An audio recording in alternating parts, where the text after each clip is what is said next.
Di zaman jahiliyah itu waris menjadi persoalan yang penting di tengah masyarakat jahiliyah di kota Mekah misalnya, karena penduduk kota Mekah ini kan mersan, pedagang ya, bukan PNS, bukan karyawan. Para pedagang yang melintasi padang pasir ke arah utara, ke berbagai penjuru untuk menghasilkan uang, benda. Gitu. Karena pedagang tentu ada harta diwariskan. Zaman jahiliyah itu diwariskan bukan hanya barang-barang yang tersisa dari si mayit, termasuk istri juga diwariskan. Jadi kalau misalnya ada seorang yang meninggal punya istri lebih dari satu ya, maka anak yang bukan dari ibu kandungnya itu bisa mewariskan istri ya dari bapaknya itu. Atau waris jadinya itu ya, jahiliyah kayak begitu. Zaman jahiliyah perempuan tidak mendapatkan waris. Ya, ini jahiliyah.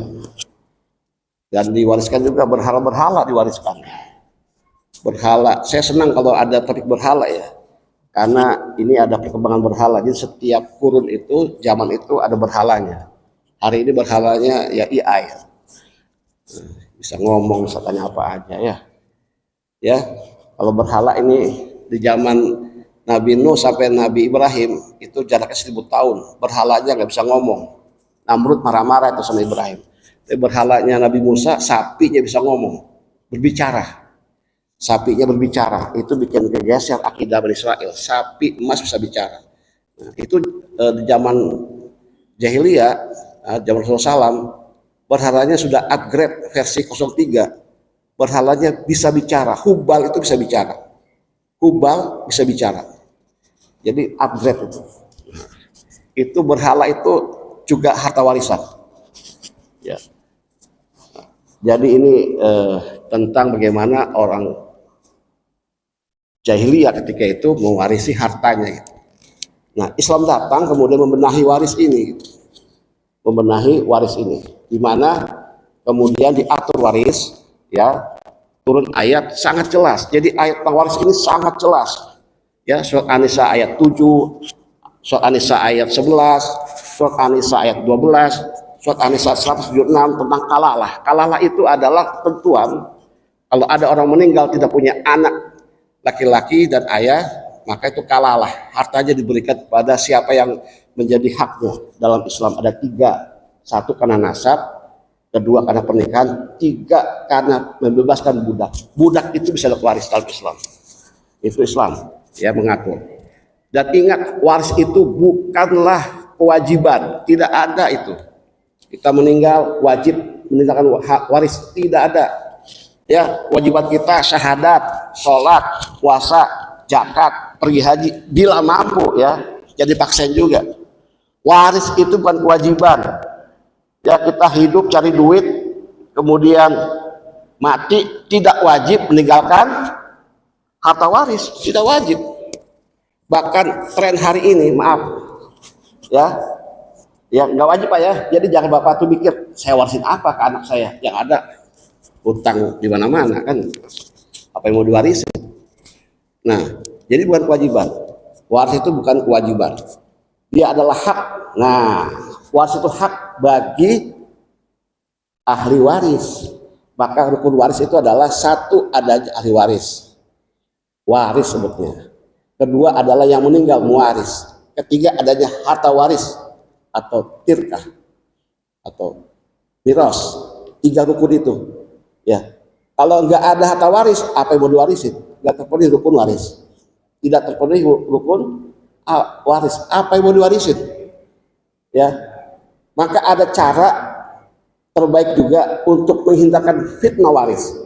Jadi ada ya kaum muslimin yang tidak ingin setelah dia meninggal anaknya ya bermusuhan. Ya, si yang diwariskan hartanya nanti saling fitnah, berkelahi.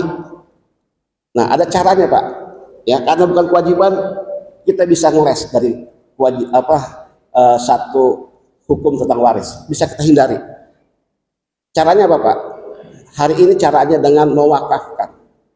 Jadi ketika Bapak masih hidup, kumpulin anak-anak, bilang, kalian kalau Bapak mati, memang punya hak waris.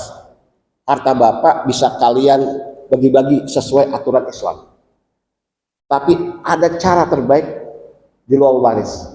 Untuk harta ini kekal, tidak berkurang, tidak terbagi-bagi. Namanya bakau ainin, kekekalan benda harta Bapak ini. Dan dia bisa berkembang. Kalau dijadikan kontrakan, dibuat usaha. Apa? Wakaf. Wakaf. Namanya wakaf ahli namanya. Di mana si yang akan meninggal ini wakifnya, nazirnya adalah anaknya. Jadi nazir hartanya nanti anaknya. Itu harta berkembang Pak. Enggak habis kalau diwakafkan. Kalau Bapak wariskan, ya bagi-bagi, makin kecil hartanya. Belum tentu si anak pandai kelola harta, bisa hilang habis.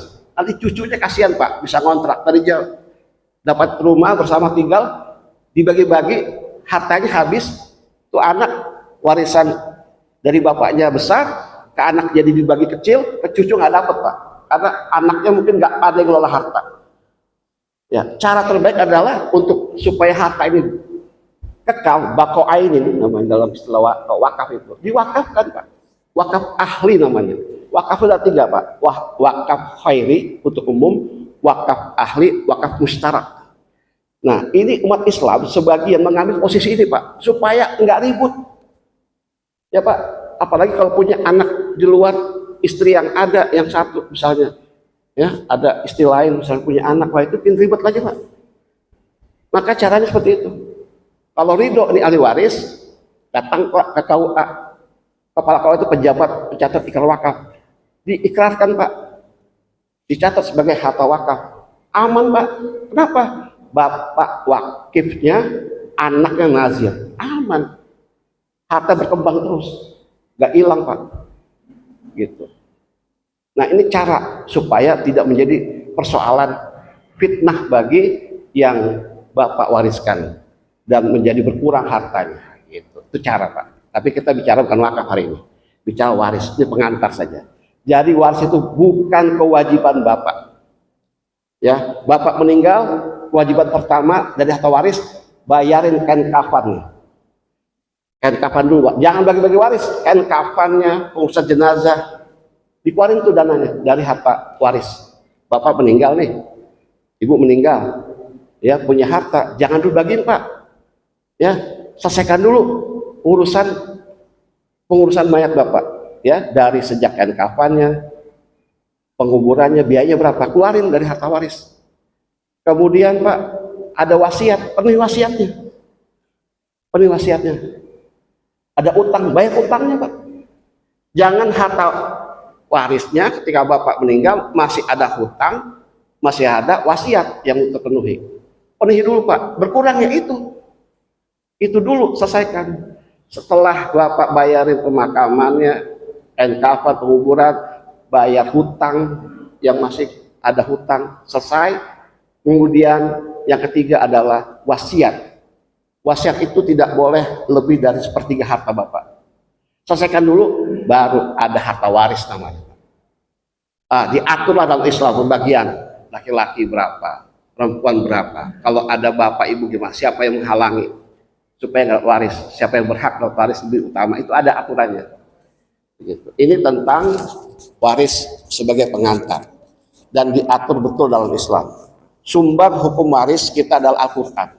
Tadi tertera dalam surah An-Nisa ayat 7, ayat 11, 12, 176.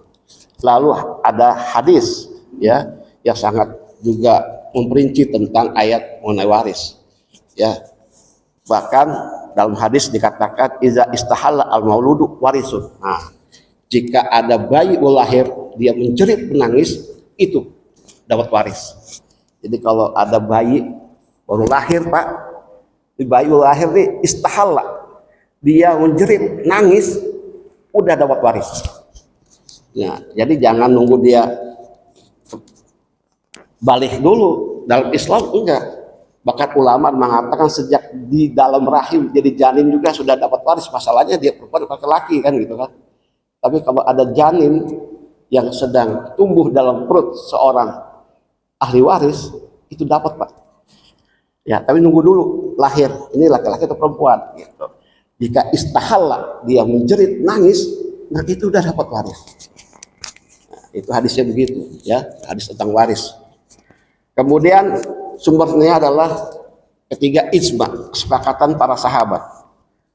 Nah, ini ijma ini misalnya tentang aul. Aul itu adalah sebuah istihad Sayyidina Umar bin Khattab ketika ada kasus di mana pas mau bagi waris harta warisnya kurang. Karena ketika diatur 1/6, 2/3, 1/8 itu kurang hartanya. Lalu gimana caranya supaya harta ini bisa kebagi tidak kurang? Padahal hartanya itu aja. Nggak boleh nambah dari harta orang lain kan? Ya, maka ada konsep aul namanya. Ya, hitungannya ada Pak. Ini kalau ilmu waris ini Bapak harus belajar dengan saya pakai papan, ya, whiteboard, misalnya spidol. Nah, siap-siap Pak bawa kalkulator. Karena hitungannya Pak yang cukup jelimet Pak. Ini bagi-bagi ini susah memang. Ya, matematika paling susah kan bagi-bagi Pak. Kalau tambah tuh gampang, kurang gampang, kali gampang. Bagi-bagi yang susah memang. Bagi-bagi itu. Ya, ada aul, ada rob. Nah, ini aul baru muncul ketika zaman Sayyidina Ali supaya kebagi Sayyidina Umar. Sayyidina Umar memberikan satu solusi, kalau harta kurang maka ditambahkan harta waris dengan cara aul. Itu ada namanya penyelesaian dengan asal masalah. Asal masalah waris itu ada hitungannya Pak. Kalau matematika namanya persekutuan paling terkecil KPK. Nah, jadi ada hitungannya 2, 3, 4, 6, 8, 12, 24. Nanti ada itu hitungannya. Itu penyelesaian dari Sayyidina Umar Pak. Luar biasa memang. Cara menyelesaikannya luar biasa dengan aul. Itu istihad Sayyidina Umar. Kalau nggak ada aul Pak, itu harta jadi kurang. Susah dibaginya. Nah, itu ijma ya dari sahabat Umar. Kemudian ijma kedua adalah tentang bagian nenek. Jadi kalau misalnya ada ahli waris, ya ibunya sudah tidak ada nenek Pak. Itu di Al-Quran nggak diatur. Bagian nenek berapa? Nggak diatur Pak. Nggak diatur. Bagian nenek itu kemudian muncul di zaman Sayyidina Abu Bakar As-Siddiq. Nah, ketika ada seorang nenek nanya, ini saya dapat bagian berapa ini dari wafatnya si mayit? Karena tidak ada lagi ibunya, yang ada saya sebagai neneknya dari si mayit. Berapa bagian saya? Sayyidina Abu Bakar Siddiq nggak bisa jawab itu, nggak bisa jawab. Sebentar, nanti saya tanyakan kepada para sahabat. Jadi tanya para sahabat yang lain, adakah yang bisa menyelesaikan ini kasus nenek, ya si mayit ibunya meninggal, nenek ini di Al-Quran nggak diatur. Nenek berapa Pak? Nenek Pak di Al-Quran nggak ada Pak nenek. Jadi kalau ada yang meninggal si mayit, ibunya sudah meninggal juga, ya ada nenek. Nenek berapa bagiannya Pak? Nggak ada di Al-Quran. Nah, lalu kemudian ada sahabat Al-Mughirah namanya. Al-Mughirah mengatakan, saya pernah melihat Nabi Muhammad SAW membagi seorang nenek dari waris 1/6. Jadi nenek 1/6 Pak. Nah, ini adalah ijma. Jadi kemudian sahabat sepakat semua bahwa nenek mendapat bagian 1/6 dari harta waris si mayit. Ya Pak. Nah, ini kalau untuk hitungan saya sudah lihat HP saya Pak, ya bagi bagiannya karena cukup jelimet Pak. Saya aja nggak hafal itu pembagian berapanya Pak. Nah, jelas pembagian kalau untuk waris dalam Islam yang penting semua ahli waris tahu Pak bagian-bagiannya. Ya, misalnya kalau mayat meninggal nih, ya ada anak laki-laki, anak perempuan, ada istrinya, ya semuanya kumpul Pak. Nah, dikasih tahu bagiannya. Nah, setelah tahu ada cara Pak untuk mengurangi rasa orang kok saya dapat sedikit. Tapi itu aturan agama Pak, tidak boleh dikurang-kurangi, tidak boleh dilebih-lebihkan. Tapi dalam Islam itu ada solusi tentang membagi rata. Yang penting ahli waris tahu dulu haknya. Saya dapat misalnya, ya karena saya laki-laki, asobah, sisa. Ya, saya punya adik perempuan 2, dapat 2/3. Ya, itu misalnya begitu Pak. Ya, kasus. Nah, tapi kemudian kan udah tahu Pak, sekali lagi prinsip waris itu hak Pak, bukan kewajiban. Hak daripada si ahli waris, bukan kewajiban si mayit, bukan kewajiban si mayit. Bapak tenang aja Pak, tenang aja, kalau meninggal tenang aja dalam kubur Pak, nggak usah gelisah, karena bukan kewajiban, ini hak si mayit, hak ahli waris. Hak ahli waris, ketika ahli waris tidak mau pakai haknya, udah saya nggak mau 2/3, saya nggak mau asobah, saya tidak ambil harta waris, itu hak dia. Atau kita bagi rata deh, bagi rata. Kenapa? Karena hak. Ingat Pak ya, waris itu hak. Bapak tahu bagian Bapak, tapi Bapak nggak mau ambil semuanya. Udah, saya tidak ambil bagian saya, yuk kita bareng-bareng, yang penting tahu haknya, kita bagi rata. Bagi rata tuh boleh Pak. Tuh, itu nggak sesuai dengan dalil di Al-Quran. Kan bagiannya ini, itu hak Pak. Al-Quran mengatur hak, bukan mewajibkan bagian. Ini harus paham ini. Kalau hak itu artinya kita sebagai ahli waris itu punya hak. Hak itu mau dipakai silakan, nggak dipakai silakan. Bapak nih, udah saya nggak mau lah, saya punya uang banyak, saya kasih pada adik saya yang masih kekurangan. Kasih aja Pak. Kan itu buat kewajiban. Bapak punya hak, Bapak pas hak Bapak, silakan. Kasih aja ke adiknya yang paling butuh harta waris. Karena dia masih kekurangan, Bapak udah kaya raya. Ibu udah kaya raya. Kasih aja. Melepas hak. Atau hari waris kumpul. Udahlah, saya nggak mau ambil bagian saya yang secara syariat memang banyak. Asobah itu banyak. Ya, adik saya perempuan banyak ini. Mereka ada yang janda, ada anaknya banyak. Udahlah, saya tidak ambil hak saya sebagai asobah, tapi saya bagi rata. Nah, boleh bagi rata Pak. Yang penting ahli waris ridho haknya tidak diberikan sesuai dengan ketentuan. Nah, itu Pak yang penting Bapak ketahui pengantar waris ini Pak. Jadi sekali lagi poinnya, waris dalam Islam pada prinsip ihsan. Ya, jadi agama itu ada 3 Pak, Arkanuddin: Islam, iman, ihsan. Ya. Kalau Islam itu fikih ketentuannya kaku Pak. Ya, ketentuannya kaku. Tapi kalau ihsan, Bapak itu berbuat kebaikan di atas rata-rata.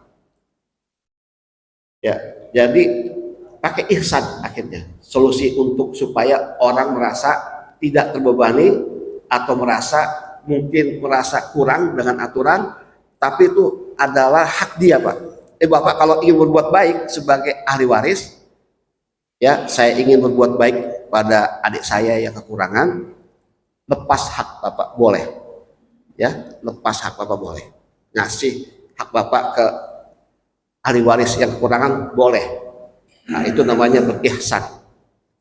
Tapi kalau secara syariat itu berislam, berfikih, bersyariat, itu Bapak punya bagian-bagian yang sudah betul-betul jelas dalam syariat Islam. Jadi waris ini sudah sangat lengkap bagian-bagiannya. Nggak usah lagi Bapak pusing-pusing, ya. Sudah diatur. Sudah diatur. Nah, ini penjelasan tentang waris.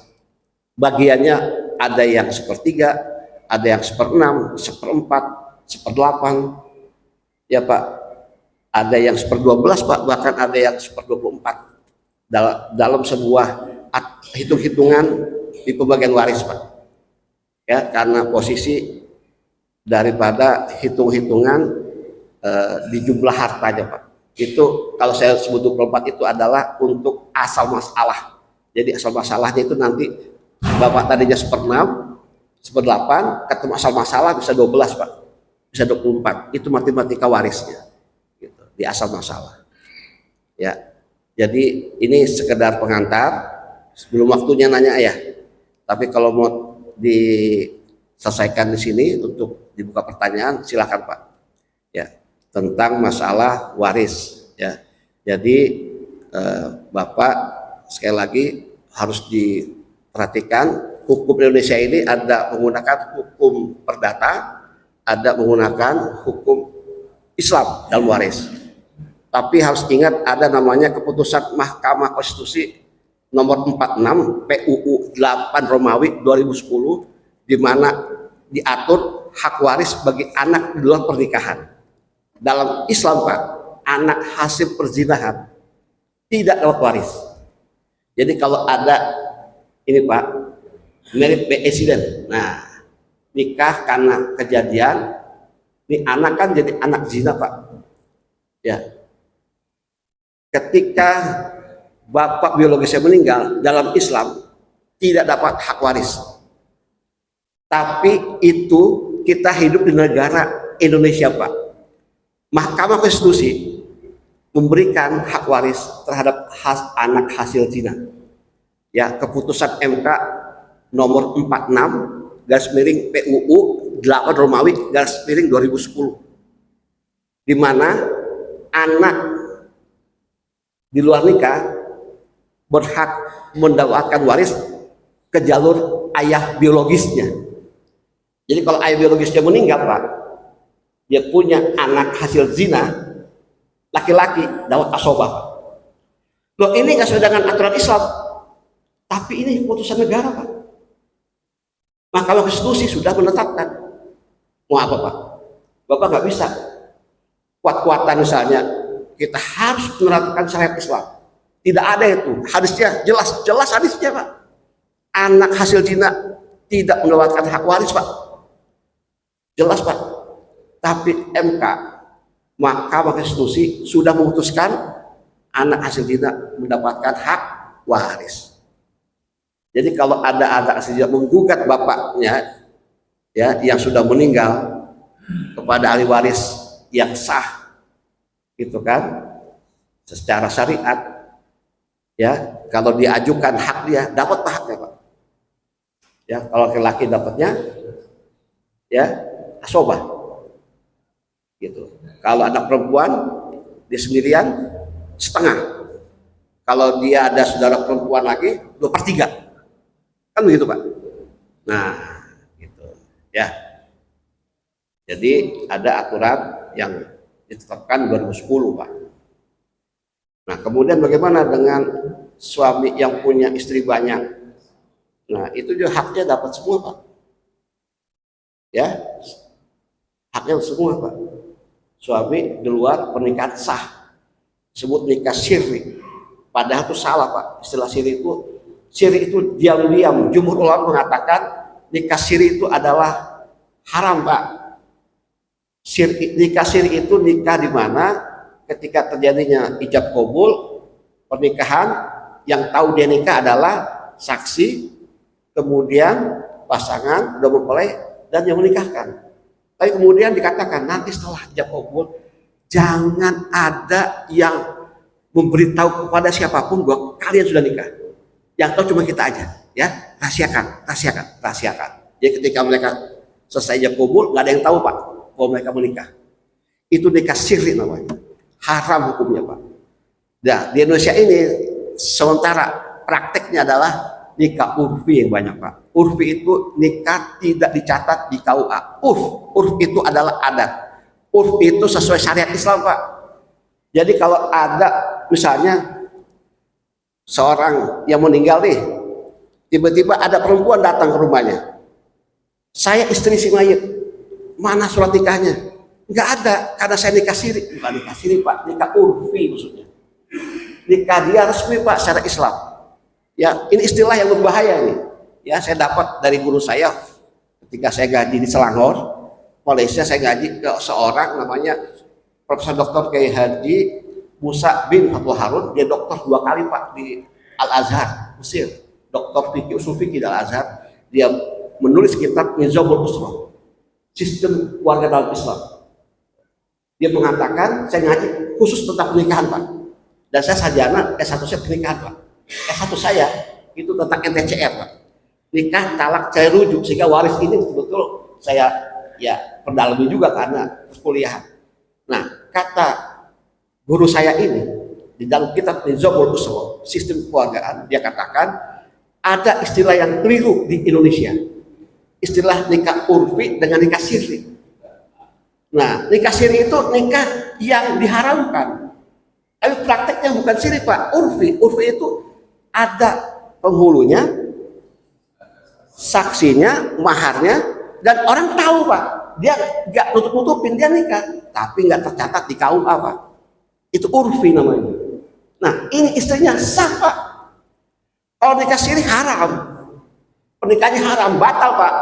Datang perempuan nih ke keluarga, saya istrinya, nggak ada yang tahu Pak, dan itu memang ada perjanjian dirahasiakan, itu istrinya tidak dapat Pak, kan pernikahannya haram. Tapi kalau nikah urfi Pak, dapat Pak, walaupun nggak ada buku nikahnya Pak. Ini laki-laki hati-hati nih, ya. Kalau memang sudah pernah nikah, ya di luar buku nikah, ngomong ke keluarga, nanti datang tuh perempuan sama anaknya Pak. Kalau dia perempuan nggak punya anak Pak, baginya gampang. Kalau ada anaknya Pak, tuh ribet lagi urusan. Pak kalau ada ribet Pak, wakaf katanya Pak. Kumpulin Pak. Udah nanti datang, ya maaf aja laki-laki nih Pak. Kadang-kadang ada khilafnya, bukan khilaf, memang hormonnya berbeda sama perempuan. Kita ini kan laki-laki, ya selalu pengen ya beribadah yang lebih apa ya, beribadah lebih ya, menambah jamaah katanya gitu kan. Nah tapi pakai aturan lainnya, ya ingat Pak, bukan nikah sirri Pak, nikah urfi. Mungkin Bapak takut untuk dilegalkan, nikah urfi sah Pak dalam Islam. Ya saya ini biasa Pak melakukan itu karena saya S1 saya itu Pak, sarjana saya itu. Nah ya ini menarik ya kalau masalah pernikahan. Nah tapi konsekuensinya pada waris Pak, pada waris. Anaknya gimana kalau nikah urfi? Anaknya dapat Pak, seperti anak paket biologis. Ya ini bukan anak hasil perzinahan, ini hasil pernikahan walaupun urfi, tetap haknya dapat Pak. Laki-laki asoba, perempuan kalau ada perempuan lain ya 2/3. Kalau sendirian setengah kan gitu. Nah ini Pak dalam aturan Islam. Pembagiannya nanti kalau mau rinci dengan hitungannya perlu taklim terbatas dengan ini fokus atau pakai papan tulis, Bapak bawa pulpen, bawa buku, siap-siap Pak. Ya, kalau Bapak banyak uang itu siap-siap Pak. Kalau nggak punya uang ngapain Pak belajar waris Pak? Ya, ada juga ngurusin utang ke ahli waris, karena itu menjadi tanggung jawab ahli waris Pak. Utang Bapak itu tanggung jawab ahli waris. Jadi hanya orang yang punya uang Pak yang bisa mewariskan harta. Kenapa begitu aturan ini lahir di Arab, di kota Mekah? Karena mereka pedagang Pak, merchant, banyak hartanya, banyak warisannya, ya. Sehingga itu diatur dengan demikian rinci. Hari ini kita maaf aja kebanyakan kuli, pekerja di kantor segala macam. Gimana warisin, rumah aja belum selesai Pak cicilannya, ya. Meninggal utang, ini bagi utang. Mau bagi apa? Ya, jadi karena bukan kewajiban, itu hak daripada ahli waris untuk pembagiannya. Nah, jadi sudah bisa kita pahami. Saya kalau mau baca bagian-bagiannya, Bapak kalau betah saya bacain Pak. Sini. Kalau betah dengerin pembagian Pak, ya. Tapi itu nggak ada gunanya kalau Bapak nggak bawa pulpen buku untuk kita masuk ke kasus Pak. Kasus misalnya ini udah siap-siap nih, ya. Wah kita hitung semuanya Pak, biar itu dipegang oleh keluarga kita. Nih kalau saya wafat ini baginya, kan bingung Pak. Jangan sampai sengketa dibawa ke notaris Pak, itu ribut lagi Pak. Uang biaya notaris, lagi utang warisannya gitu. Iya, sekarang ini Pak maaf aja, masalah harta waris rumah misalnya, pakai nama Bapak, balik namanya Pak, itu sekarang itu ratusan juta Pak. Ya, jadi ini yang harus dipahami, balik nama, ya dari bapak pada ahli waris itu sekarang itu ratusan juta, pajaknya aja juga tinggi pak untuk masalah warisan ini. Ya kalau benda tak bergerak tinggi pak. Nah itu bikin pusing akhirnya. Maka solusinya ada. Ya keluarga saya misalnya itu, ya sudah kita sepakat, ya, keluarga istri saya itu kayak begitu pak. Ya ada kasus di keluarga saya. Udahlah semua sepakat ini warisan tidak dijual. Sepakat, sah, karena itu hak. Bapak tidak diwajibkan seperti wajib puasa. Itu hak bapak, mau pakai enggak, ya udah terserah. Tapi aturan mengatur, cuma mengatur supaya nggak ada keributan.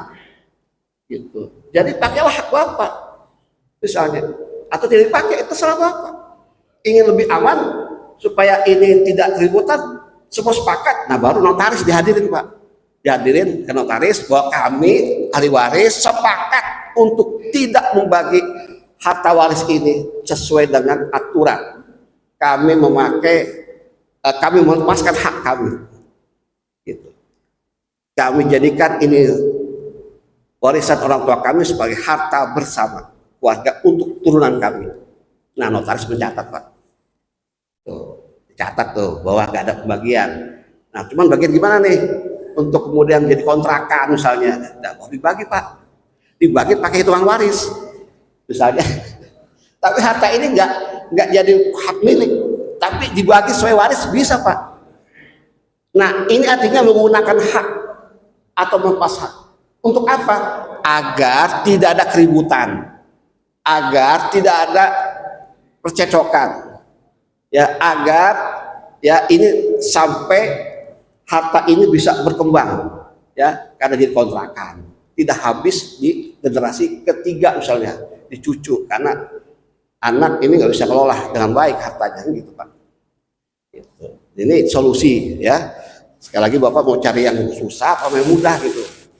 Kalau yang susah silakan bapak tinggalin, ya harta waris, ya mereka tahu, tapi kemudian kalau ada sengketa, ya mereka merasa nggak adil, ya. Karena mungkin hari ini bapak gak kasih penjelasan, ibu kasih penjelasan ke ahli waris bahwa itu adalah hak yang bisa dilepas, hak yang bisa kemudian digunakan, hak yang bisa kemudian dialihkan. Nah dialihkan pak ke wakaf misalnya, wakaf ahli misalnya, atau hak kemudian dijadikan milik bersama, milik bersama.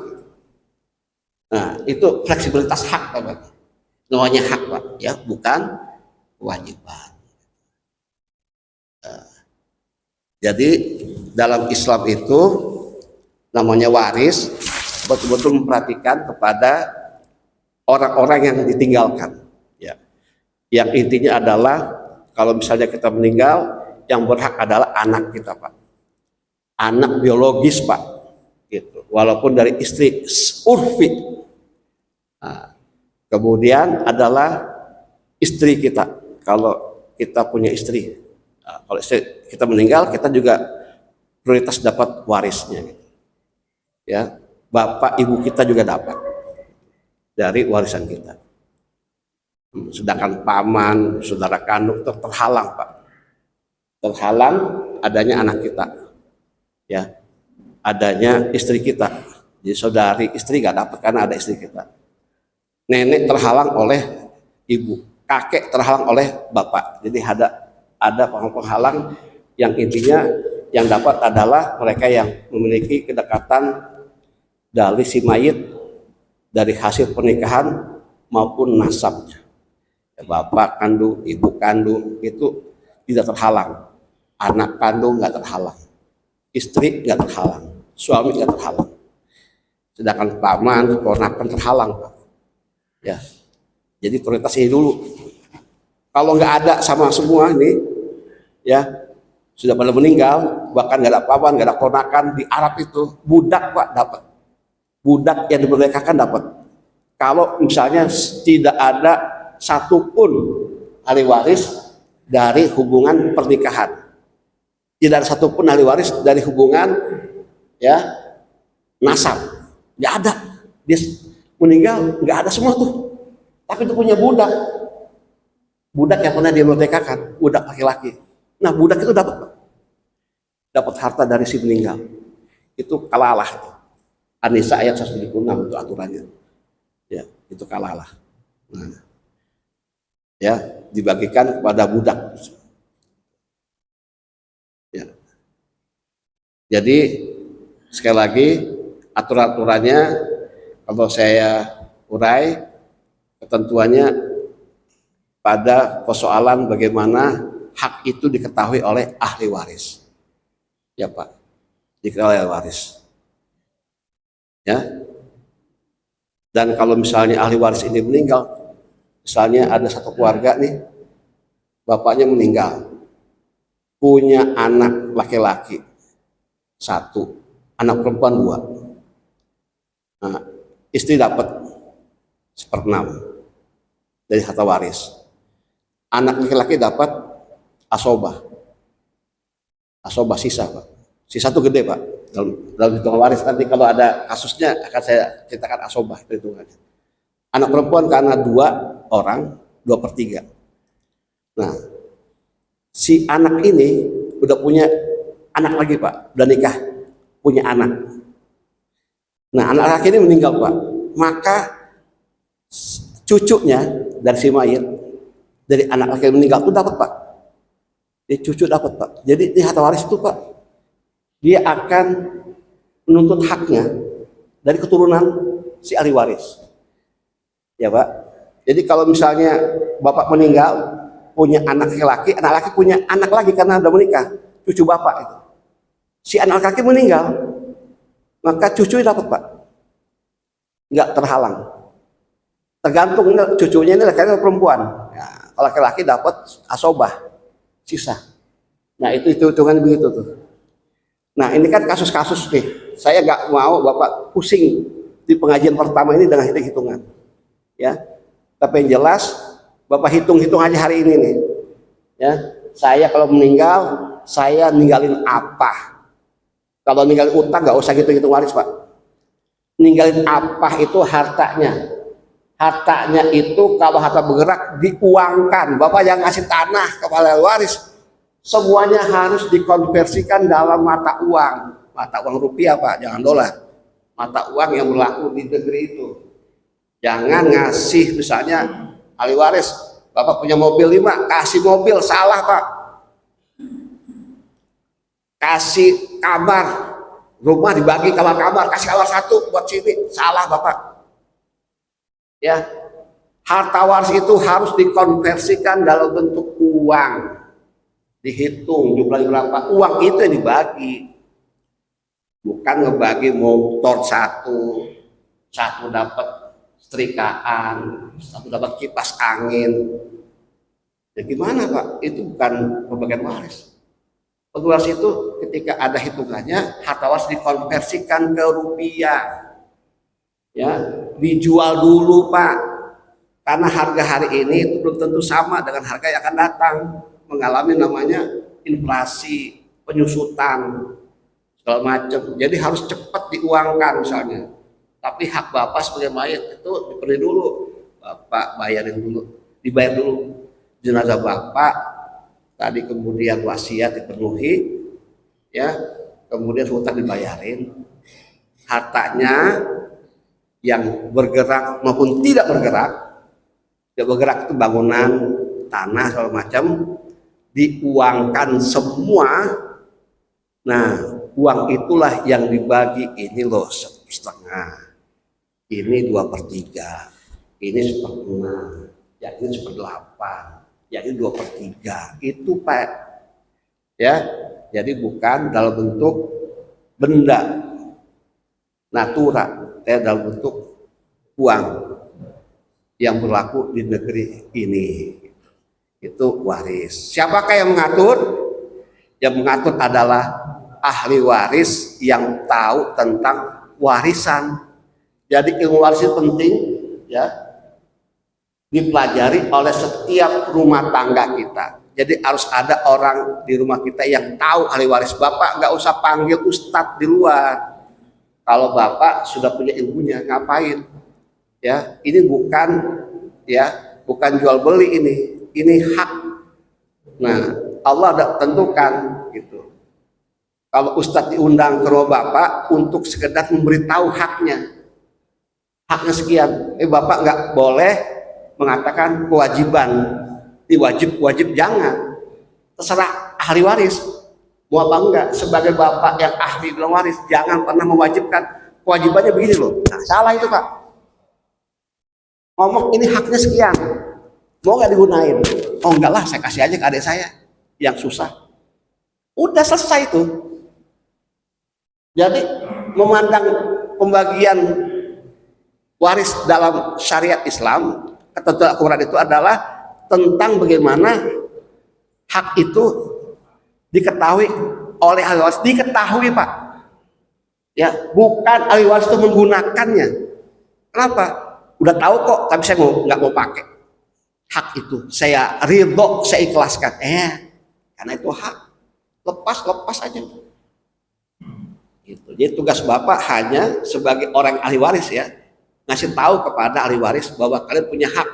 Kasih tahu, mau nggak digunakan? Enggak lah, nggak digunakan. Kasihan itu adik saya punya anak banyak, saya mau punya uang banyak, ngapain saya dapat waris nggak seberapa, gitu kan? Cuma sepetak tanah doang. Ngapain saya ambil hak saya kayak gitu? Saya lepaskan. Itu hak kayak gitu. Gitu. Ya Pak, jangan ngotot-ngototan lah tentang warisan ini. Dibiasakan kepada ahli waris untuk lapang dada. Lapang dada. Ya, sudahlah. Saya ingin nanti kalau saya meninggal tuh Pak gitu ke keluarga Bapak tuh, ke anak semuanya. Saya nggak ingin ada persengketaan. Saya berharap anak-anak saya tidak ribut dengan masalah waris. Silakan untuk kemudian harta waris digunakan untuk apapun, silakan. Ya, mau dibuat nanti jadi majelis taklim, mau dibuat nanti sebagai harta bersama, silakan. Gitu. Tapi hak kalian ini ketentuannya. Ya, ini udah bunyi ya Pak. Jadi tak jawab ya. Ya, terima kasih. Ya, coba dihitung-hitung, jangan sampai ada ahli waris yang kececer di luar, katuh keluarga Bapak Ibu. Ya, karena urusan masa lalu ya, yang harus kemudian ya kita konsolidasikan, disatuin tuh keluarga-keluarga yang pernah ya mungkin kena khilaf Pak ya Bu masa lalu, kumpulkan mereka sebelum Bapak meninggal, karena banyak terjadi persoalan itu setelah Bapak meninggal ya, datang-datang orang itu yang kita nggak tahu ya, kasihan keluarga Pak. Demikian, tutup ya atau langsung kita jawab? Saya jawab, silakan.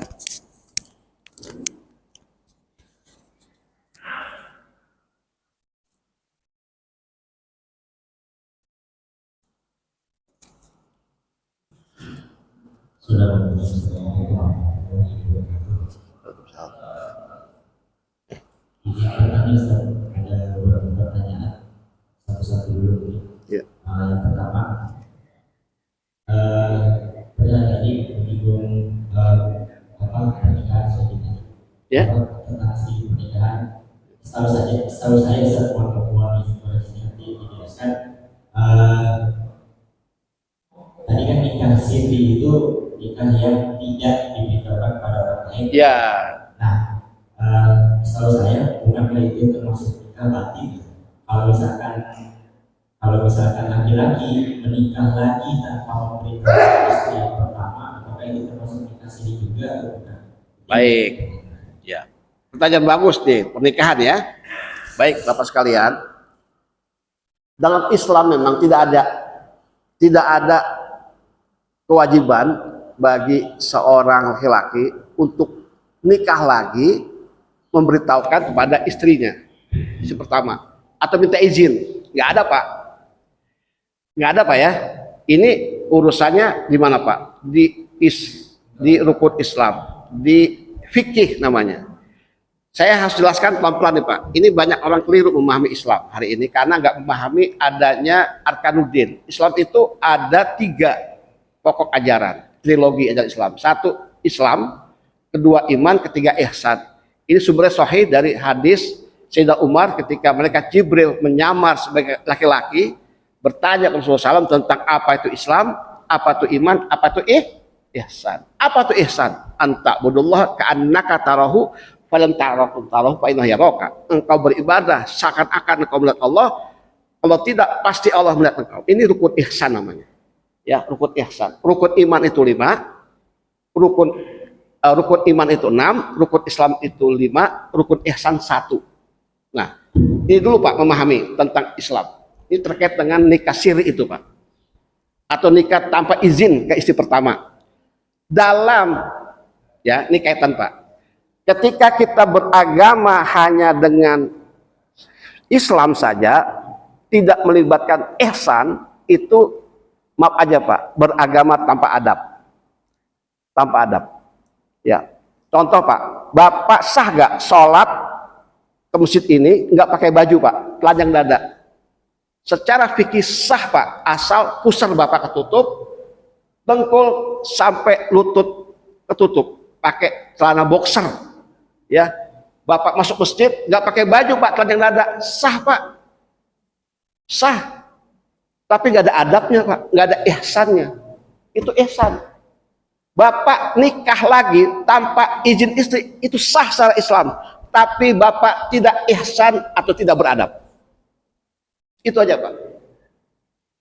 Ini masalah Pak di Indonesia ini. Orang hanya berislam tapi tidak berihsan.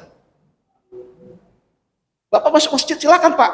Bapak sholat pakai baju tengkorak, kaos, gambar wanita telanjang Pak. Aurat tertutup tapi ada gambar seperti itu Pak. Bapak sholat secara fikih sah sholatnya. Tapi Bapak gak beradab. Tidak berihsan. Adab itu urusannya di ihsan Pak. Fikih itu hukumnya 5 Pak. Hukumnya 5. Wajib, sunnah, mubah, makruh, haram. Itu Islam. Rukun Islam itu hukumnya 5 itu. Rukun iman itu cuma 2 hukumnya. Wajib atau murtad. Bapak wajib mengimani Allah atau Bapak murtad tidak mengimani Allah. Bapak wajib mengimani kitab-kitab Allah atau Bapak murtad. Jadi hukumnya 2. Ihsan tidak bicara hukum. Ihsan bicara adab atau biadab. Beradab atau tidak beradab. Di situ letak apa Pak? Pahala atau tidak berpahala. Bapak puasa nih. Bapak puasa nih. Ya. Puasa itu apa sih? Menahan lapar, dahaga, berhubungan suami istri saat azan subuh sampai azan maghrib. Tapi saat puasa itu Bapak berkata keji, memfitnah orang, menyakiti perasaan orang. Secara fikih Bapak sah. Sah, tapi tidak ada pahalanya itu. Rubba so'imin laisa lahu min siyamihi ilal ju'al atos. Itu sabda Rasul. Berapa banyak orang puasa hanya dapat lapar dan dahaga. Kenapa? Dia berpuasa hanya pada Islamnya saja, pada fikihnya saja, pada sah atau tidak sah, tapi dia tidak beradab, tidak berihsan. Dia puasa nyakitin orang, dia puasa, dia korupsi, dia umroh dari hasil uang korupsi. Umrohnya sah umrohnya Pak, tapi dari hasil korupsi. Itu korupsi itu bicara ihsan Pak, ada gak pahalanya? Jadi ihsan itu tidak bicara hukum, bicaranya pahala atau tidak berpahala. Jadi nanti orang di akhirat akan terkaget-kaget ketika nggak ada pahalanya. Loh Pak, saya setiap subuh sholat di masjid Pak, tapi di masjid kesombongan dia bawa, kesombongan dia bawa, hasad dengki dia bawa Pak. Dia fitnah orang Pak di masjid ini, ya ada urusan lah macam-macam, fitnah dia kembangkan di sini. Dia sholatnya sah Pak secara fikih, tapi dia tidak punya adab kepada orang, pahalanya belum tentu ada, karena itu kita nggak tahu pahala kita berapa skornya hari ini, kita nggak tahu Pak. Karena itu bicara tentang ihsan di situ. Kembali ke urusan Bapak, nikah siri, nikah urfi, ya urfi Pak, pakai urfi Pak. Kalau siri itu haram Pak, nggak boleh Pak, itu batal Pak, batal pernikahannya Pak. Iya, ada walinya, tapi itu batal, Pak. Ada saksi, ada wali, ada mahar, tapi kemudian dikasih tahu rahasiakanlah pernikahan ini. Dirahasiakan, Pak, itu sirri namanya. Sirrun, sirrun itu rahasia, Pak. Diam. Jadi ketika habis ijab kabul, mereka kembali kepada kerabatnya, kembali kepada tetangganya, kepada khalayak ramai, tapi mereka kemudian kita tanya, ini siapa? Ini orang lain. Bukan, kan sering ya berdua, bukan, ini bukan suami saya, ini bukan istri saya. Itu sirri, Pak. Kenapa? Karena si penghulu bilang, dan semua sepakat, yang tahu pernikahan ini adalah kita saja ya. Yang lain jangan dikasih tahu ya. Itu jumhur ulama mengatakan haram, Pak, batal nikahnya. Kalau nikah urfi enggak, Pak. Ya, nikah urfi itu ketika dia jalan berdua, si pasangan mengatakan ini istri saya, ini suami saya. Nah, masalahnya mana surat nikahnya? Nggak ada. Ya, nggak ada surat nikah, itu urfi namanya. Nikah urfi itu nikah sesuai dengan syariat Islam, sah, Pak. Nah, ini kembali pada izin tadi. Silakan Bapak nikah tanpa izin istri, ya. Itu seperti orang sholat ke masjid nggak pakai baju. Sah sholatnya, sah sholatnya. Tapi apakah kemudian itu berpahala? Ya, karena Bapak nikah menyakiti hati seorang perempuan, menyakiti itu adalah sebuah kezoliman. Lebih baik kalau Bapak menikah lagi, kasih tahu istri, Pak, ngapain aja. Takut Bapak, jangan takut, Bapak pemimpin. Kalau takut, jangan jadi pemimpin. Gitu. Ya, oh ya, ya gitu, Pak. Ya, jadi kalau beragama itu jangan cuman adanya di fikih di Islam. Ingat, ada ihsan. Ya, anta'budullah ka'annaka tarahu wa lam takun tarahu fa innahu yaraka. Jadi Allah tuh ngelihat Bapak nikah lagi. Allah melihat ada istri tersakiti yang nangis gak boleh berhenti. Sakitnya tuh Pak luar biasa, Pak. Si Tei saja sampai bersender sebuah pohon-pohonnya gosong, Pak, saking cemburunya. Ya, itu pada Siti Aisyah ridho itu. Nabi Muhammad SAW menikah lagi. Apalagi istri kita bukan Siti Aisyah, Pak. Bapak juga bukan Nabi kan. Masih belajar ngikutin Nabi. Banyak sunnah yang belum dikerjakan. Saya udah merasa paling sunnah, kan repot. Ya, jangan asal beragama ya pada posisi ini adalah hak saya. Hak untuk nambah istri. Bapak lihat gimana kalau istri kemudian stres, ya depresi gara-gara Bapak nikah lagi. Nah itu jadi ke situ saya emosinya. Semangat Pak ya, semangat untuk berihsan. Nah jangan sekedar semangat untuk berislam, ya semangat untuk menjaga perasaan. Perasaan itu ada di ihsan, Pak. Rasa-rasanya Allah ridho gak nih kalau saya pakai baju begini sholat, kalau saya sholat ke masjid ini bajunya belum disetrika, kalau nggak ada pejabat aja wanginya minta ampun, licin bener tuh bajunya, celananya juga terbaru, sepatunya terbaru, ngadep Allah baju kemarin bahkan semingguan cuci dipakai buat masjid. Itu di mana Pak wilayahnya, Pak? Bukan di wilayah fikih. Fikih bilang sah kok. Bahkan Bapak sholat ke masjid nggak pakai baju sah, Pak. Tapi itu adanya perasaan kayaknya nggak enak ya sama Allah. Nah, rasa-rasa itu di ihsan. Ya silakan.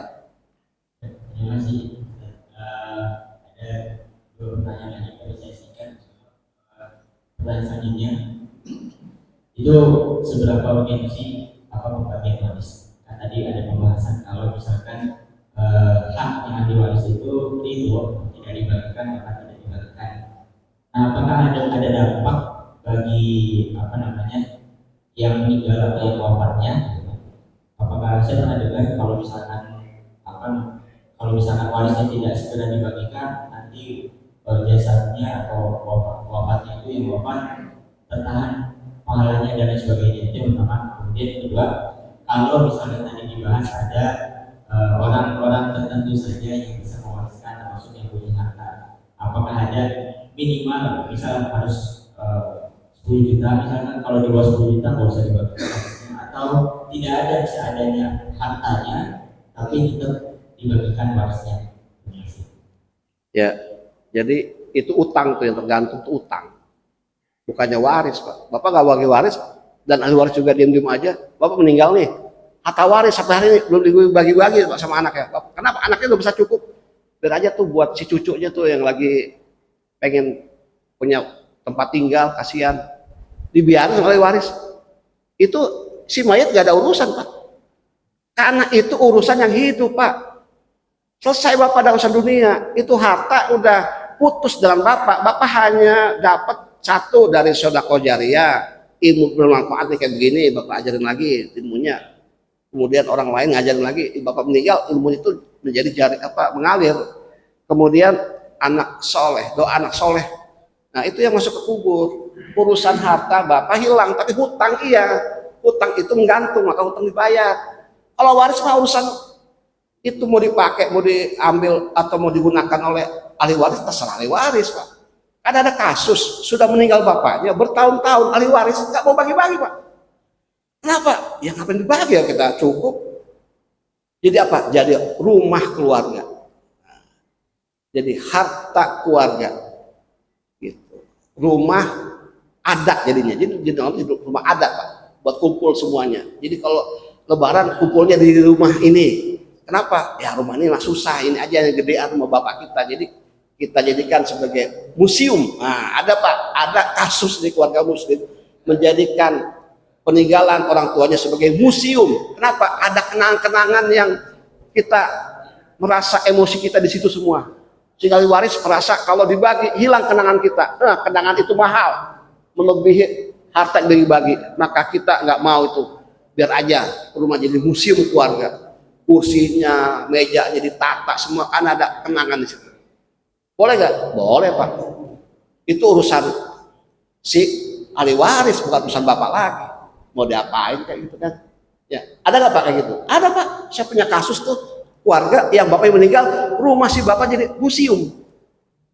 Museum, kan anak merasa terikat emosi dengan bapaknya yang baik banget waktu hidup bapak.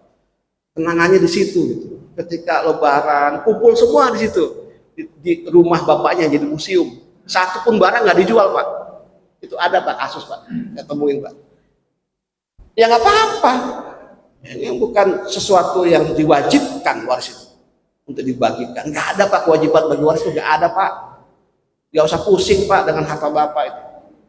Bapak meninggal aja Pak, nggak usah balik lagi Pak ya. Bapak meninggal aja, nggak usah balik lagi untuk kemudian menyelesaikan waris. Nggak usah Pak. Selesai Bapak hidup ini ya. Udah enak udah. Yang penting itu nggak ada keributan. Maka paling jelas itu jelaskan dulu mana ini ahli warisnya, siapa saja, harus jelas hari ini. Gitu. Maaf aja Pak, ada kasus di mana anak tiri, misalnya gini Pak, anak tiri. Ini kasus nih Pak ya. Nih, seorang bapak meninggal, di kartu keluarganya adalah istrinya yang si ini, si A. Anaknya ya si ini, A, B, C. Habis A itu istrinya, terus B, C, D anaknya. Nah, meninggallah itu. Tapi surat rumahnya adalah surat rumah si bapak. Surat rumah si bapak. Ada istri lain, tidak ada di kakak Pak. Ya, ini istri lainnya meninggal, anaknya ada Pak, anak biologis si mayit ini. Datang Pak, nggak ada di kakak Pak, nggak ada di kakak, nggak ada di kakak tuh.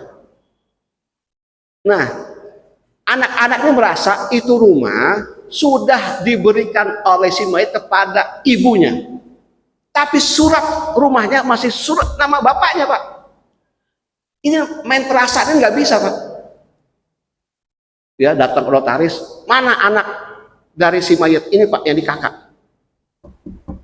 Nah, kemudian ya dialihkan namanya menjadi nama si ibu atau nama istrinya, dialihkan Pak. Ini ada anak di luar kakak itu dan istri yang kedua misalnya, ya dia ini anak biologis Pak. Ini harta tapi harta bapaknya. Nah ini nggak boleh Pak, nggak boleh kayak begini Pak. Ya karena nggak ada ucapan dari si mayit ketika hidup bahwa ini rumah adalah milik ibumu. Karena harta ibu dan harta bapak itu masing-masing punya tersendiri, Pak. Harus jelas, Pak. Sejak bapak hidup harus jelas mana harta bapak, mana harta istri. Jangan harta bapak nyampur sama istri, harta istri nyampur sama bapak. Paham ya, Pak? Rumah hari ini itu atas nama siapa? Kalau atas nama bapak, itu rumah bapak, bukan rumah istri. Ini kasihan nanti kalau ada yang model begini kasusnya, Pak. Ini anak biologis, pada tuh rumah atas nama bapaknya. Ini rumah nggak pernah dikasihkan kepada ibunya, gitu. Tapi si ibu merasa, istrinya maksudnya, merasa ini adalah pemberian suami kepada saya berupa rumah. Nggak pernah tercetus dalam ucapan bapak bahwa rumah ini adalah milikmu wah istriku. Kalau itu jatuh omongan, ya ada saksinya, Pak, apalagi sebagai notaris, itu harta istri, Pak, bukan harta bapak lagi. Tapi kalau masih atas nama bapak itu rumah, bapak meninggal, ya, maka hak waris itu ada kepada anak-anak yang walaupun beda istri. Karena bapak adalah ayah biologisnya. Nah, sejak hari ini bapak harus jelas secara bukti otentik ini rumah milik siapa. Kalau ini rumah milik bapak, bapak punya ahli waris siapa saja. Pertanyaan saya, istri bapak berapa? Yang di kakak satu, yang resmi berapa? Itu punya anak apa enggak? Karena mereka adalah anak biologis bapak. Secara syariat punya hak. Nah, ini kasusnya banyak, Pak, kayak begini, Pak. Ya, si anak merasa nggak pernah ketemu, nih anak kandung dari si ibunya nih, jadi kakak merasa nggak pernah kenal punya anak apa saudara tiri gitu, saudara beda ibu maksudnya, satu ayah kan, merasa datang ribut, Pak, ribut. Secara syariat si anak yang satu bapak ini punya hak, ini anak bapaknya gitu loh, walau bukan saudara kandung, tapi dia laki-laki. Itu harta bapaknya, Pak. Itu harta bapaknya, Pak. Ini ribut, Pak, di sini, Pak. Nah, makanya jangan banyak harta, Pak. Jangan banyak harta dah. Ya, kalau banyak harta, banyak harta boleh, tapi harus jelas juga, ya, ahli warisnya gitu. Jangan dikececep, Pak. Gitu. Karena, ya, ya boleh. Utang bapaknya yang banyak, tanggung jawab anaknya, Pak. Iya, bapak selesai, Pak. Pembagiannya bagaimana ya? Bagi utang, Pak. Ya, bagi hutang. Ya. Tapi kalau anaknya lepas tanggung jawab, Pak, itu bapak sayang, ya itu bapak tergantung tuh, Pak. Antara langit dan bumi, Pak. Kalau bapak punya hutang, makanya ketika kan bapak kan meninggal nih, ya, suatu jenazah kan ada keluarga yang mengatakan, yang punya hutang pada bapak saya tanggung jawab. Itu sadar, Pak. Nah, masalahnya jangan bikin stres anak, Pak. Tahu hutang bapak berapa? Pinjolnya berapa pinjolnya itu? Nah, bunganya berapa tuh? Nah, itu harus ada anak yang dididik untuk itu, Pak. Didik mengambil alih utang. Jadi jangan cuma bicara tentang ilmu waris. Ilmu utang piutang itu harus dipelajari di sini, Pak. Karena kita bukan orang Quraisy yang suka dagang. Kita ini kan PNS atau pegawai BUMN. Pedagang adalah sini beberapa orang. Ini diwariskan cuman. Nah, itu ya. Jadi sekali lagi ini utang dan waris itu harus selesai di situ ya. Pertanyaan berikutnya ada. Bagi utang itu gimana? Bagi utang nanti ada ilmunya, Pak. Bagi utang ada, Pak. Cara bagi utangnya, Pak, ada ilmunya juga, tapi ini ilmu nggak ada secara rigid seperti waris. Ya silakan.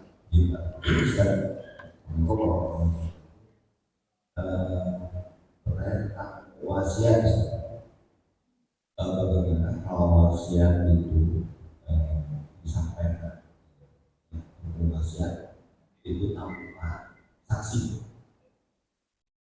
jadi nggak ada yang tahu kalau si menerima wasiat kok si bapak ini menyampaikan bahwa wasiatnya adalah sekian, memberikan akan pada si menerima wasiat, dan kedua adalah bagaimana dengan jumlahnya. Apakah jika jumlahnya itu ada batasan?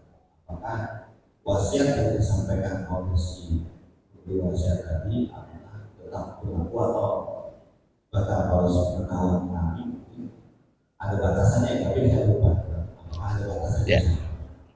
Nah, jadi kalau kejadian seperti itu, apakah wasiat tadi bisa berlaku atau tidak? Nah, kondisi tadi si wasiat tidak ada saksi, dan jumlahnya juga ini besar. Ini besar. Ya. Baik, jadi wasiat itu paling besar maksimal maksimal wasiat dalam Islam itu sepertiga, nggak boleh lewat sepertiga. Jadi hartanya dikonversikan ke rupiah. Nah, sepertiga itu batas paling maksimal dari wasiat. Nah, siapakah yang memberikan wasiat? Ya si yang sudah meninggal ini, ya si mayit ini. Jadi mayit ini ketika hidup dia tulislah itu wasiat. Tertulis Pak, jangan sekedar ngomong, ditulis. Kenapa? Kalau ngomong itu siapa yang dengerin kan? Saksinya siapa? Kadang-kadang juga itu menjadi persoalan. Kalau misalnya yang mendengar, saya lupa tuh. Saya lupa Bapak pernah kasih wasiat begitu, lupa. Padahal dia dengar, ya kan? Itu memori orang, nggak beda-beda. Nah, itu tertulis Pak wasiat itu. Hibah, hibah itu grant, pemberian. Kalau wasiat itu kan sebuah amanah, ya amanah yang harus ditunaikan oleh ahli waris, wajib Pak. Tapi jangan pakai lisan, tertulis. Kalau bisa dinotaris, ya ada saksinya wasiat. Sepertiga harta saya wasiatkan kepada si fulan atau fulana, ya itu tertulis, saksinya ada, belum perlu notariskan. Atau nggak pakai notaris, atas materai. Itu aja kadang-kadang kurang juga materai. Bohong nih, tangan Bapak nggak begini kan gitu. Misalnya, ya. Nah itu harus dijaga Pak, keotentikan wasiat. Sekali lagi tidak lebih dari sepertiga dari total harta. Maka saya bilang yang namanya harta waris atau harta wasiat itu bukanlah dalam bentuk benda Pak. Ya, sebidang tanah bukan, dikonversikan ke mata uang. Berapa nilainya? Misalnya 1 miliar. Sepertiga berapa Pak? Sepertiga 1 miliar berapa Pak? Sepertiga 300 jutaan ya. 300 jutaan itu batas wasiat. Tunaikan wasiatnya Pak. Jadi harta waris tinggal 700 juta ya. Ya 600 sekian juta ya kalau sepertiga ya. Ya betul Pak. Nah, itulah harta waris. Wasiat dikurangi dari 1 miliar sepertiga. Gitu. Itu wasiat. Sekali lagi tertulis Pak. Jangan sekedar omongan. Tertulis juga di atas materai Pak. Kalau masih belum kuat dinotaris Pak. Dinotaris. Mumpung masih hidup Bapak ingin wasiat ke siapa? Silakan Bapak lakukan hari ini Pak. Kalau punya harta. Dan wasiat itu bukan kewajiban. Itu kan suka-suka Bapak, senang sama siapa Bapak? Wajib dilaksanakan oleh ahli waris, bukan oleh Bapak udah meninggal. Ya, iya Pak.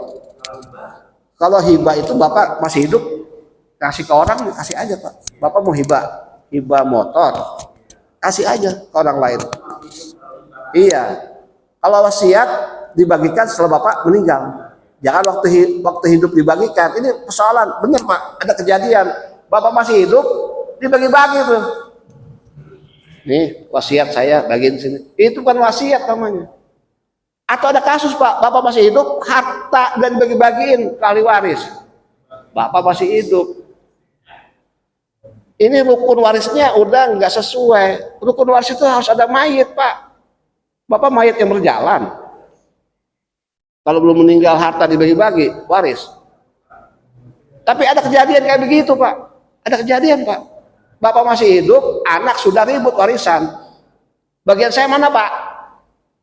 Menurut Islam sekian Pak. Bapak masih hidup, Bapak dianggap mayit berjalan Pak. Yang bernapas. Gugur Pak itu. Gugur Pak. Ya, ini ilmu waris harus kasih tahu nih Pak, karena anak. Ya. Karena anaknya ke keluarga Bapak. Karena penting Pak, jangan sampai Bapak masih hidup menyaksikan pertengkaran, keributan antara anak. Kenapa? Anaknya ribut uang. Anaknya punya anak lagi butuh bayar kuliah. Kuliah kan mahal Pak hari ini Pak. Walaupun negeri. Ya. Pak. Udahlah Pak. Ibu Bapak kan punya waris Pak. Saya ambil aja tuh warisnya Pak. Kenapa? Anak saya perlu bayar kuliah nih Pak. Bilang Pak, saya belum mati. Batal tuh Pak, bagi waris begitu. Bapak belum mati karena urusan emergensi. Ya, si anak punya anak, cucu Bapak lagi perlu nih Pak. Jangan bicara waris. Bapak tadi hibahkan. Saya hadiah. Nah, hadiah saya hadiahkan. Nih, hadiah buat cucu saya. Tapi ahli waris lain jangan ada yang cemburu Pak. Itu cucu yang dari anak itu dikasih. Kami kan juga punya, Bapak punya cucu dari anak saya Pak. Minta dong Pak, Bapak kasih aja. Habisin aja Pak udah. Pas Bapak meninggal udah ada lagi warisan, nggak apa-apa. Bukan kewajiban. Tapi kebutuhan itu penting untuk diberikan. Oh lagi butuh, Bapak nunggu meninggal Bapak kapan? Pak, kami lagi butuh uang Pak. Bapak meninggal kapan? Tanya meninggal kapan? Ini harta waris. Ya udahlah, udah gini, bukan waris lah. Saya sedekahin, saya hadiah. Dihadiahin aja Pak. Jangan bicara waris Pak. Boleh. Emang berkewajiban. Nih lagi butuh nih. Bapak punya harta waris. Bapak punya harta waris itu konteksnya Bapak meninggal. Kalau Bapak masih hidup bagi-bagi hadiah. Dihadiahkan ke cucu lagi butuh. Habis hadiah aja Bapak meninggal gak ada apa-apa, ya udah nggak apa-apa kan damai Pak Kak.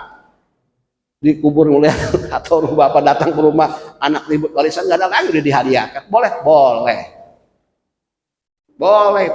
Lebih baik begitu Pak saya kalau jarin Bapak lah. Udah lagi anak butuh ngapain nunggu saya meninggal? Kan anak doain Bapak meninggal.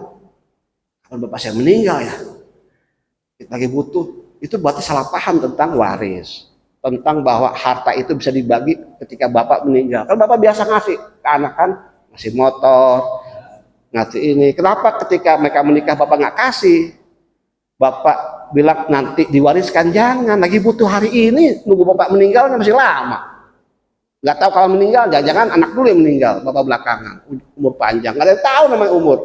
Kasih Pak, untuk apa? Ini ihsan namanya. Ini ihsan.